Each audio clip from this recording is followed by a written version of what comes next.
এদিকে রাজশাহীতে বাসায় ঢুকে বিচারকের ছেলেকে ছুরিকাঘাতের পর অতিরিক্ত রক্তক্ষরণে তার মৃত্যু হয়েছে বলে জানিয়েছেন ময়নাতদন্তকারী চিকিৎসক। সকালে রাজশাহী মেডিকেল কলেজ মর্গে তাওসিফের ময়নাতদন্তের পর ফরেনসিক মেডিসিন বিভাগ প্রধান মোহাম্মদ কফিল উদ্দিন বিষয়টি নিশ্চিত করেছেন। এই চিকিৎসক জানান, তাওসিফের দেহে একাধিক আঘাতের চিহ্ন রয়েছে, অভ্যন্তরীণ রক্তক্ষরণেই তার মৃত্যু হয়েছে। এছাড়াও তার গলায়, ডান পাশের উরু এবং বাম পাশের পায়েও আঘাতের চিহ্ন আছে। বেলা 11টার দিকে মহানগর দায়রা জজ আদালতের বিচারক আব্দুর রহমান উপস্থিত থেকে ছেলে তাওসিফের মরদেহ গ্রহণ করেন। পরে মরদেহ নিয়ে গ্রামের বাড়ি জামালপুরের উদ্দেশ্যে রওনা দেন পরিবারের সদস্যরা।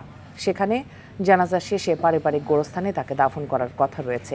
এই ঘটনায় অভিযুক্ত লিমন মিয়াকে আগেই আটক করেছে পুলিশ।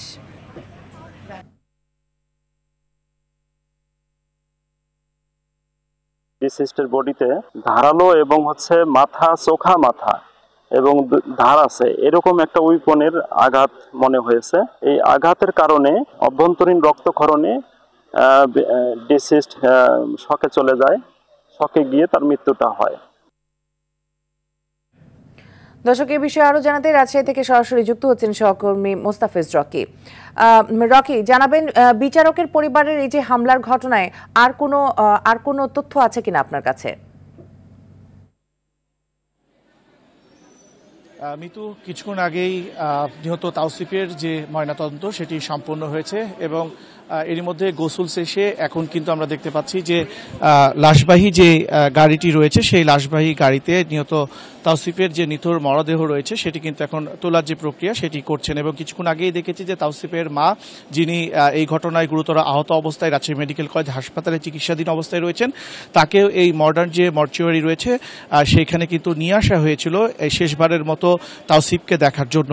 এবং এখানে মোটামুটি বলা যায় যে সকল যে প্রক্রিয়া সেটি এর মধ্যে সম্পূর্ণ হয়েছে এবং অল্প কিছুক্ষণের মধ্যে জামালপুরের যে সরিষাবাড়ি চকপাড়া যে গ্রাম রয়েছে তাদেরকে সেখানে কিন্তু আসলে নিহত তাওসিফকে পারিবারিক যে গোরস্থানে সেখানে কিন্তু দাফন সম্পন্ন করা হতে পারে। এর আগে তাওসিফের পরিবারের পক্ষ থেকে বলা হচ্ছিল যে রাজশাহী যে মহানগর যে দায়রা জজ আদালত রয়েছে সেখানে একটি জানাজার অনুষ্ঠিত হওয়ার কথা ছিল, তবে সেখানে এখন জানাজা হচ্ছে না। জানাজাটি আসলে জামালপুরেই পারিবারিক সিদ্ধান্তে হচ্ছে, এমনটি আমাদেরকে আসলে জানানো হয়েছে। এবং আপনি দেখতেই পাচ্ছেন যে এই মুহূর্তে কিন্তু তাওসিফের যে পরিবারের যারা সদস্য রয়েছেন তারা কিন্তু এই মডার্ন যে মর্চুয়ারি রয়েছে সেখানে তারা সেই মরদেহটি নেওয়ার জন্য অপেক্ষা করছেন। এরই মধ্যে আমরা এই যে হত্যাকাণ্ডটি ঘটনা ঘটেছে, আমরা পুলিশের সাথেও কথা বলেছি, তারাও এটি এখন পর্যন্ত পরিষ্কারভাবে জানাতে পারেনি যে কি কারণে এই হত্যাকাণ্ডের ঘটনাটি ঘটেছে।